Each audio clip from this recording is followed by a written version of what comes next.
2 weeks ago we were walking on Commercial Street, which still has some lorries going to the docks when massive pieces of machinery have to be sent to the oil fields. And it was a huge truck with a huge piece of tube steel on it. And the middle-aged, shaven-headed driver poked his head at them and said, "Oi, my life's a fucking moment, your art's an eternity." And we think that's a wonderful compliment.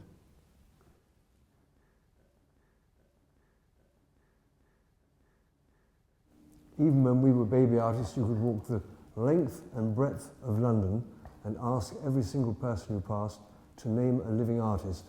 No one could. They would name a living murderer, politician, sportsman, pop star. No one knew the name of a living art. Now they all know more than 4 or 5 names probably. It is a changed world. And not only that, it used to be only old art, no? Only crucifixions, only Madonnas with babies, no? For centuries and centuries. And we tried to change that. We wanted a more democratic art that speaks to what we call not only about religion, but speaks about today. That's why we campaign for the removal of religious art from the national galleries of the world. Because we've abolished the death penalty in the West, we've semi-legalized sex, but we still have those appalling images of oppression in public spaces. They should be separate. They're fine for what they are, but they're not fine art. They are propaganda for a very extreme regime that tortured and hurt and hanged people for centuries and centuries and never yet apologized, not once. There's never been a Truth and Reconciliation Committee for the Christian Church. The evil empire. Ban religion, we say. Even all the subjects that are in what you call this poster that we collected every single day, no? Normally they just disappear next day, but we are freezing them in time. Now you really can see what went on. Some people say they're rather miserable. It's always death and destruction and rape and robbery. We say yes, that's true, but it's also an amazing celebration of the lives and deaths of many, many people. And it's also a celebration of our Western freedom and modern privileged life. You can imagine there are many countries on the earth where you can't even have a poster with the word sex in it.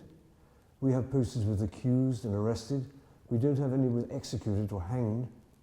In a way, it represents the small or large, depending on your view, the price we pay for our privileged, modern, we say it's the Greek, Roman, Judeo, Christian, secular, modern world, where we can eat cuisine in London from anywhere on the planet, we can buy books in every language, go to any kind of cinema, travel to every country we want to. We are very, very privileged. We always believe that art is life and life is art. So that when we leave our front door, nobody's ever intrusive. Everyone's always very polite. It's quite extraordinary. We actually like it very much because we were able to create an image, you know, they all recognize, you know. They all, oh, G&G, the living sculptor, oh, this and that and that. They waving to us, they come and looking through the window to us where we're eating all this stuff. So that is extraordinary. We were able to create this amazing image. And even when we have shows now, we are able to have amazing public. And that's what we want. We never wanted to make a show in an empty gallery. We want the public, we want what we call a response. We want people responding to what we are doing.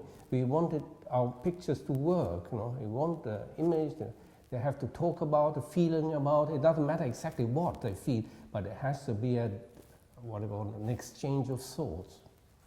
We hadn't been in Hong Kong last week for more than a couple of hours when a young lady came up and said, "I was in London, I saw you in cafe eating smashed potatoes and tomatoes." It was very exciting.